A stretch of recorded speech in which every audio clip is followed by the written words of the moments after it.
As a business analysis coach, I get all kinds of questions. This video is an answer to one of them. The question was, what should I do if our project has many business stakeholders and nobody owns all the requirements? How can I do my job as a BA? How can I get people to agree? How do I validate the requirements and who approves them? When I hear this, my first thought is this is exactly why projects need business analysts. Most enterprise changes affect multiple stakeholders. It is inevitable. Different departments and parts of the organization are connected through the cross-functional processes they support.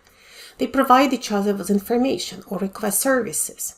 The value chain to create the product or service and deliver it to the customer involves various groups within the company. You will almost always have to deal with multiple stakeholders. So as part of business analysis, you will elicit information and analyze the requirements of a variety of stakeholders that have different responsibilities, agendas, and interests.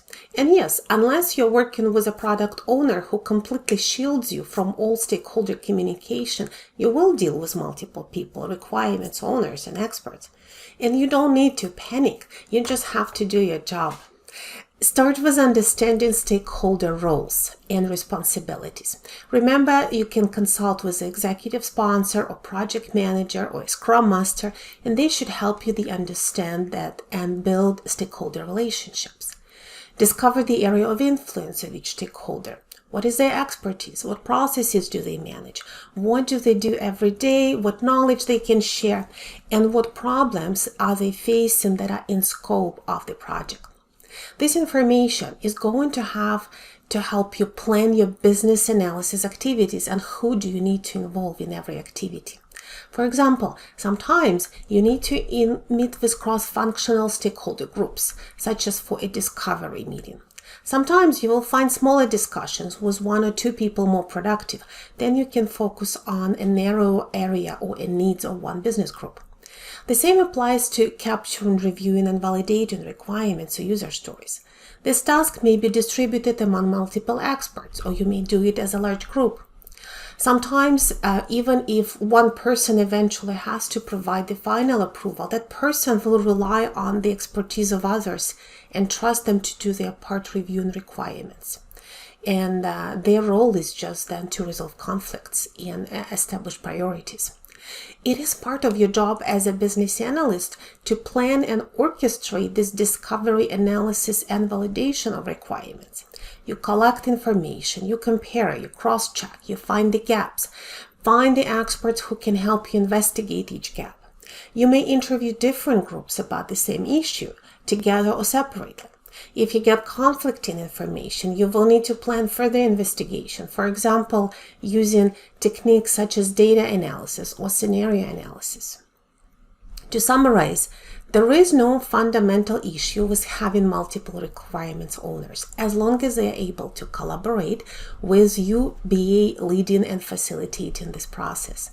You use your BA mindset to negotiate and to engage them in the discussion and analysis process. You help them find common ground and visualize a future state that makes sense to the collective group. You help everyone communicate, and then you capture and share requirements in such a way that creates that shared understanding among all stakeholders. As for technicalities, when you capture requirements in a document or backlog, keep track of the owner or requester for traceability. Confirm with project manager, scrum master, or the sponsor the approval method, and make sure that that process is transparent so everyone involved understands what to expect. Now, going back to the original question, I would say don't worry if you have to work with multiple stakeholders. Worry if you have to work with one person only. This is actually risky if you have to rely on the expertise of one person to provide all requirements. I've seen more than one project of this kind fail or get significantly delayed due to major requirement gaps that were discovered late, sometimes during user acceptance testing. So relax and remember that business analysis is a social activity.